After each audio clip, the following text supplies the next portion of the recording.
Hello YouTube. I made a nice tool a lot nicer.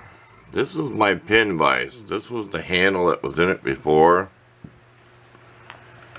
It had this inside, knurled, that's what held it, plastic. Well, I'd put the threads in my copper jaw as tight as I could get it, and it took a lot of force with my 10-inch crescent wrench to bust this plastic. I had it on there to get it to break. And then this is partially threaded in here too, so it went up onto the threads. Okay, this was knurled, held in the plastic.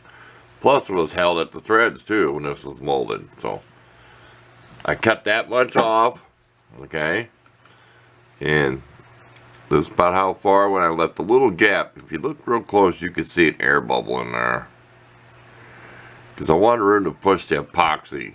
This is epoxied in there, but there you go. It's got a nicer handle. This is off that barbecue set. This was the spatula which was used. There's some nicks and stuff, but it's a tool. I mean, it's going to get nicked up.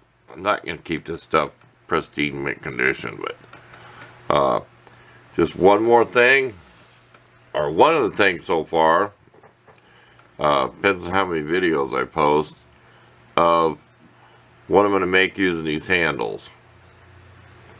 Because I have one here that had the wire brush and it broke off down in there. And I've stuck the drill in there carefully, a couple drill bits. I don't want to snap a bit. So I can only get about that far.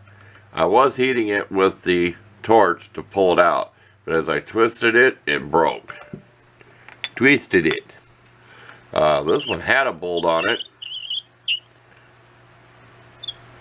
You'll see this. This one's the one in the video where I buffed it. So, I'll wait and post them videos before you'll ever see this one. So you'll already seen the set where these handles came from. So, thanks for watching. I'll leave you a couple pictures. This wasn't too bad of a handle. I wanted something a little bit nicer. So, thanks for watching.